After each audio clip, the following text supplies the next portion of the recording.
സംരംഭമായിട്ട് KSRTCയിലെ വനിതാ യാത്രക്കാർ ഉൾപ്പെടെ അതേപോലെ കുടുംബമായും ഉൾപ്പെടുന്ന യാത്രക്കാർക്കും വിശ്രമിക്കുന്നതിന് വേണ്ടിയിട്ട് തൃശ്ശൂർ KSRTC ബസ് സ്റ്റേഷനിൽ നമ്മൾ ഒരുക്കിയിരിക്കുകയാണ്. ഇന്നത്തെ ദിവസം ഇതേപോലെ തന്നെ നമ്മൾ പാലക്കാട് ഡിപ്പോയിലും ഫാമിലി വെയിറ്റിംഗ് ഏരിയ ബഹുമാനപ്പെട്ട ഗതാഗത വകുപ്പ് മന്ത്രി ഉദ്ഘാടനം ചെയ്യുകയുണ്ടായി. കൂടാതെ തൃശ്ശൂരത്തെ ഫാമിലി വെയിറ്റിംഗ് സ്റ്റേഷന്റെ പ്രവർത്തനം ആരംഭിക്കുന്നതായി അദ്ദേഹം പ്രഖ്യാപിക്കുകയും ചെയ്തിട്ടുണ്ടായിരുന്നു. KSRTC എന്നുള്ള സംരംഭം നമ്മളത് എന്തുമാത്രം പൊതുജനങ്ങളുമായിട്ടും സമൂഹവുമായും അടുത്തു നിൽക്കുന്നു എന്നുള്ളത് ഞാൻ പ്രത്യേകം എടുത്തു പറയേണ്ട കാര്യമില്ല. അപ്പോൾ അത് ഏറ്റവും പരമപ്രധാനമായ ഓപ്പറേഷന് വേണ്ടിയിട്ടുള്ള കാര്യമാണ് മെച്ചപ്പെട്ട യാത്രാ സൗകര്യങ്ങൾ ഒരുക്കുക, അതേപോലെ യാത്രക്കാർക്ക് വേണ്ട സൗകര്യങ്ങൾ, അവർക്ക് റെസ്റ്റ് ചെയ്യുന്നതിനുള്ള ഇടങ്ങൾ, മെച്ചപ്പെട്ട ശൗചാലയങ്ങൾ, വൃത്തിയുള്ള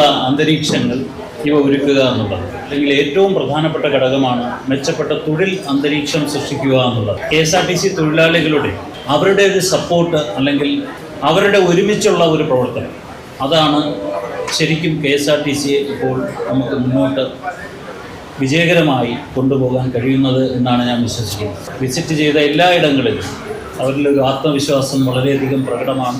പാലക്കാട് ഇന്ന് രാവിലെ ഇപ്പോൾ നമ്മൾ 2 മാസം മുമ്പ് അവിടുത്തെ ക്രൂവിൻ്റെ എല്ലാ സ്ഥലങ്ങളും, അവർ താമസിക്കുന്ന അല്ലെങ്കിൽ റെസ്റ്റ് എടുക്കുന്ന സ്ഥലങ്ങളെല്ലാം നമുക്കറിയാം, പാലക്കാടിൻ്റെ ഒരു അന്തരീക്ഷവുമൊക്കെ പ്രത്യേകിച്ച് ചൂട് സമയത്ത് അതെല്ലാം നമ്മൾ എയർ കണ്ടീഷൻ ചെയ്യുകയുണ്ടായി. അതേപോലെ ഓഫീസ് റൂമുകൾ പൂർണ്ണമായും എയർ കണ്ടീഷൻഡാണ്.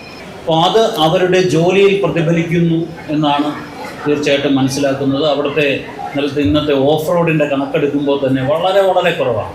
എല്ലാവരും വളരെ സന്തുഷ്ടരാണ്. വളരെ സന്തോഷമായി ഇൻവോൾവ് ചെയ്ത് വർക്ക് ചെയ്യുന്നതും വെറുതെ മൊണോട്ടണസ് ആയിട്ട് ചെയ്യുന്നതും തമ്മിൽ വലിയ വലിയ വ്യത്യാസമാണ്. അപ്പോൾ ആ രീതിയിലാണ് KSRTCയുടെ ഓരോ ഡിപ്പോകളിലെയും ഒക്കെ അല്ലെങ്കിൽ ഓരോ വർക്ക്ഷോപ്പുകളിലെയും ഓരോ യൂണിറ്റുകളിലെയും പ്രവർത്തനം അങ്ങനെ ഒരു അന്തരീക്ഷത്തിലേക്ക് മാറിയിരിക്കുന്നു എന്നുള്ളതാണ്.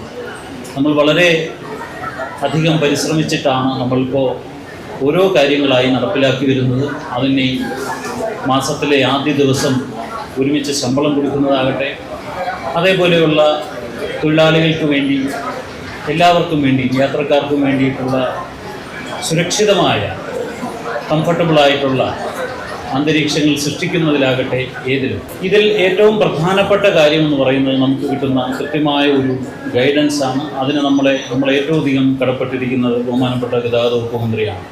നേരത്തെ അധ്യക്ഷ പ്രസംഗികനും സ്വാഗത പ്രസംഗികനും സൂചിപ്പിച്ചതുപോലെ തന്നെ ഓരോ കാര്യങ്ങളും അതിൻ്റെ അടിസ്ഥാനം, എങ്ങനെയാണ് അത് ഫങ്ഷൻ ചെയ്യുന്നത്, എങ്ങനെയാണ് ആ വരുന്ന വിഷയം അഡ്രസ്സ് ചെയ്യേണ്ടതെന്നുള്ള വ്യക്തമായി ധാരണയുള്ള മന്ത്രിയാണ് നമ്മുടെ ഗതാഗത വകുപ്പ് മന്ത്രി എന്ന് പറയുന്നത്.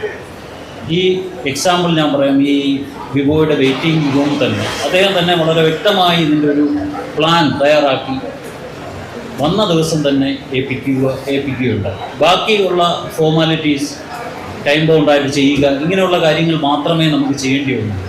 അപ്പോൾ ഈ ഇതേപോലെയുള്ള ഫാമിലി വെയിറ്റിംഗ് ഏരിയ ഇപ്പോൾ നമ്മൾ കോഴിക്കോട്, തിരുവനന്തപുരം, അങ്കമാലി, ഇവിടെയൊക്കെ ലക്ഷക്കണക്കിന് രൂപയാണ് ഓരോ ദിവസവും നമുക്ക് യാത്രക്കാർക്ക് അവർക്ക് ആവശ്യമായിട്ടുള്ള സൗകര്യങ്ങൾ കൊടുക്കുന്നു. അതേസമയം KSRTCക്ക് സാമ്പത്തികമായി ലക്ഷക്കണക്കിന് രൂപയാണ് നമുക്ക് ഓരോ ദിവസവും ലഭിക്കുന്നത്. അതും ഇതിൻ്റെ പാർട്ടായിട്ടുള്ള കാര്യമാണ്. ചുരുങ്ങിയ സമയത്തിനുള്ളിൽ ഇത് ഇവിടെ ചെയ്ത് ഈ സൗകര്യം ഒരുക്കി തന്ന വിവോ കമ്പനിക്ക് ഞാൻ ഒരിക്കൽ കൂടി KSRTCയുടെ പേരിൽ നന്ദി രേഖപ്പെടുത്തുകയാണ്.